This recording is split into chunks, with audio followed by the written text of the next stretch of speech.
ওয়ানাহান নাফসা আনিল হাওয়া, এবং মনের ইচ্ছা মতো চলে না, মনের খেয়াল খুশি মতো চলে না, বরঞ্চ কোরআন সুন্নাহ মোতাবেক নিজের জীবনটাকে পরিচালনা করে। আল্লাহ তাআলা বলেন ফাইনাল জান্নাতা হিয়াল মাওয়া, তাদের জন্য আমি আল্লাহ তাআলা জান্নাত বাজেট করে দেব। বলেন না সুবহানাল্লাহ। এই দুইটা গুণ দেখেন আমার আপনার ভিতরে আছে কিনা। আল্লাহ তাআলা বলেন এক নম্বর হলো যে ব্যক্তি হিসাব করে যে আমি যেই কাজ করি না কেন এটার হিসাব আমার আল্লাহর কাছে দিতে হবে।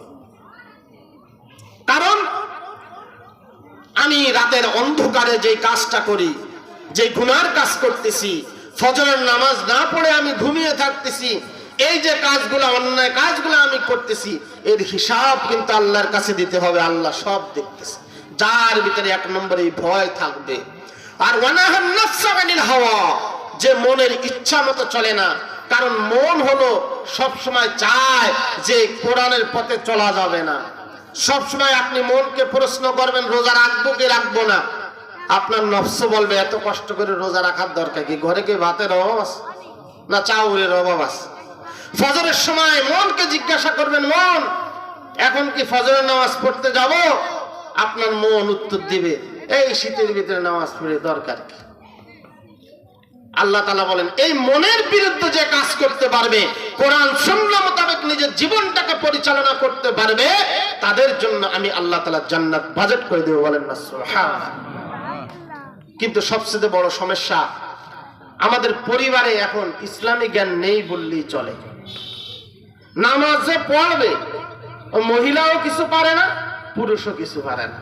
মসজিদে যদিও বা তাকে ধরে নিয়ে যাওয়া হয়, ওয়াজ করে বুঝিয়ে যদি মসজিদে নেওয়া হয়, গিয়ে এদিকে ওদিকে তাকাতাই করে।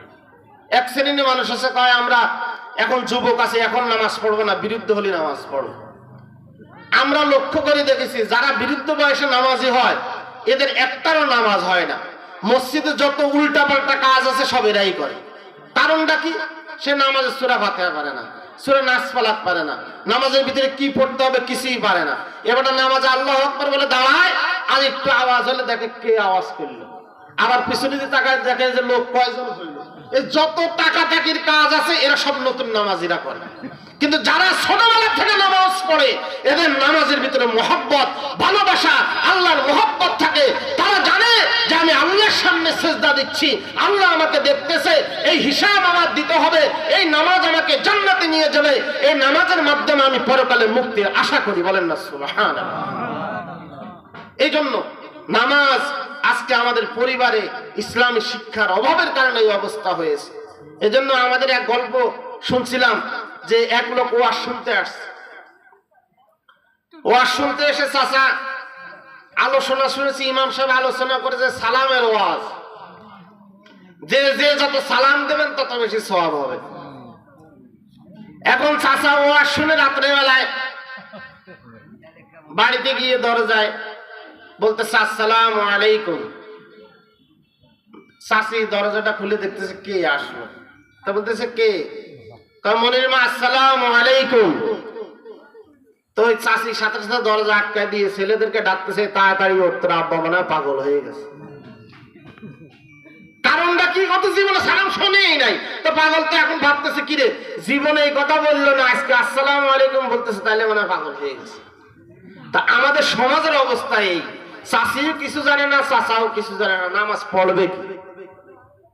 যদি চাচি মনে করে যে চাচা আজান দিলে ঘরে শুয়ে থাকতে পারবে না, তাহলে ওই পুরুষ জীবনও বেনামাজি হতে পারে না। ঠিক কিনা জোরে বলে? আর চাচা যদি মনে করে যে আমি মসজিদে যাবো আর চাচি আরাম করে ঘুমাবে, এটাও চলবে না, তোমারও নামাজ পড়তে হবে, তাহলে চাচিও নামাজি হয়ে গেল, চাচাও নামাজি হয়ে গেল। কিন্তু আমাদের ভিতরে সমস্যা ওই কথা যে চাচা পাগল হয়েছে, ওই সমস্যার কারণেই আজকে মসজিদে মুসাল্লি পাওয়া যায় না। মানুষকে হাজার নামাজের কথা বললো, নামাজ পড়তে চায় না। অথচ আল্লাহর রাসূল বলেন আউয়ালু মা ইউহাসাবু বিহিল আবদু ইয়াউমাল কিয়ামাতিস সালাহ। মানুষকে হাসরের ময়দানে সর্বপ্রথম প্রশ্ন করা হবে তুমি নামাজ পড়েছিলে কিনা, তোমার নামাজটা ঠিক ছিল কিনা। যেই বান্দার নামাজ ঠিক থাকে তার বাকি আমলগুলো সংশোধন হয়ে যায়। চিল্লায় বলেন সুবহানাল্লাহ। ইন্নাস সালাতা তানহা আনিল ফাহশাই ওয়াল মুনকার। মানুষ যখন নামাজি হয় তখন তার পিছনের আগে পিছে যত উল্টা পাল্টা কাজ আছে, এই নামাজের বরকতে আল্লাহ তাআলা নামাজের মাধ্যমে সমস্ত খারাপ কাজ থেকে তাকে বাঁচায় রাখেন। বলেন না সুবহানাল্লাহ। তাহলে নামাজ ছাড়া কোনো উপায় নেই। এক কথায় আপনার নামাজ পড়তে হবে। আপনি হয়তো বলতে পারেন, হুজুররা শুধু নামাজের ওয়াজ কেন করে? কারণ সমাজে সব থেকে বেনামাজি বেশি এখন। আগে আমরা ছোটবেলায় দেখেছি মুরব্বীরা যারা বাপ দাদারা ছিল, এরা খুব মোহব্বতের সাথে নামাজ পড়তো। এখন বাংলাদেশের কোনো মসজিদ কিন্তু ভাঙাচোরা মসজিদ নাই, সব হাই লেভেল মসজিদ, কিন্তু মুসাল্লি কিন্তু একটাও হাই লেভেল না। আগের মুরব্বীরা নামাজ পড়তো খুব মোহব্বতের সাথে, আর আমাদের নামাজের ভিতরে তাদের ইমানের ভিতরে অনেক ব্যবধান আছে। তারা এই বিশ্বরোধ দিয়ে কখনো নামাজ পড়তে যায় নাই। যারা নামাজ পড়েছে হাঁটু সমান কাদা ভেঙে গিয়ে তারপর